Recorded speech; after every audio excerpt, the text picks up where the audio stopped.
ಖರ್ಗೆ ಸಾಹೇಬ್ರನ್ನ ಭೇಟಿ ಮಾಡಿದ್ರಿ ಸರ್, ಸುದೀರ್ಘವಾಗಿ ಚರ್ಚೆ ಮಾಡಿದ್ದೀರಿ 45 ನಿಮಿಷ. ನೋಡಿ, ನಿನ್ನೆನೆ ನಾನು ಪ್ರತಿಕ್ರಿಯೆ ಮಾಡಿದ್ದೇನೆ. ಖರ್ಗೆ ಅವರ ಕುಟುಂಬ ನಮ್ಮ ಕುಟುಂಬ ಒಂದೇ ಕುಟುಂಬ ಇದ್ದಾಗೆ. ನನಗೆ ಅವರು ರಾಜಕೀಯವನ್ನು ಹೊರತುಪಡಿಸಿ ನನಗೆ ಅವರು ಹಿರಿಯಣ್ಣ. ಹಾಗಾಗಿ ನಾನು ಆಗಾಗ್ಗೆ ಅವರನ್ನು ಭೇಟಿ ಮಾಡ್ತಾ ಇರ್ತೀನಿ. ಅನೇಕ ಕುಟುಂಬದ ವಿಚಾರಗಳನ್ನು ಮಾತಾಡ್ತಿರ್ತೀನಿ. ಭೇಟಿ ಮಾಡಿದಾಗ ಎಲ್ಲ ರಾಜಕೀಯ ಮಾತಾಡಕ್ಕೆ ಹೋಗೋದು. ನಿನ್ನೆ ಕೂಡ ಅದೇ ರೀತಿಯಲ್ಲಿ ನಾನು ಯಾವುದೇ ರಾಜಕೀಯದ ಚರ್ಚೆಯನ್ನು ಮಾಡಿಲ್ಲ. ನಿನ್ನೆನೆ ನಾನು ಹೇಳಿದ್ದೇನೆ, ರಾಜಕೀಯ ಚರ್ಚೆ ಯಾವುದನ್ನು ಕೂಡ ಮಾಡಲಿಲ್ಲ. ಕುಟುಂಬದ ಅನೇಕ ವಿಚಾರಗಳನ್ನು ನಾವು ಮಾತಾಡ್ಕೊಂಡಿದ್ದೇವೆ, ಅಷ್ಟು ಬಿಟ್ಟರೆ ಬೇರೆ ಏನೂ ಇಲ್ಲ ಅಂತ ಹೇಳಿದ್ದೇನೆ. ಅದಕ್ಕೆ ಇನ್ನೂ ಹೆಚ್ಚು ತಾವು ದಯಮಾಡಿ ಹೆಚ್ಚು ಅದಕ್ಕೆ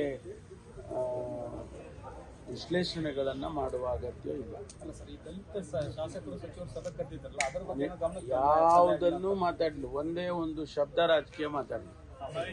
ಚರ್ಚೆ ಆಗ್ತಾ ಇದೆ ಸರ್, ಇನ್ನು ಬೇರೆಯವರು ಏನಾರ ಮಾತಾಡ್ಕೋಬಹುದು, ಆದರೆ ನಿನ್ನೆ ದಿವಸ ರಾಜಕೀಯ ಚರ್ಚೆ ಯಾವುದನ್ನು ಮಾನ್ಯ ಖರ್ಗೆ ಅವರ ಜೊತೆ ಮಾತಾಡಿಲ್ಲ.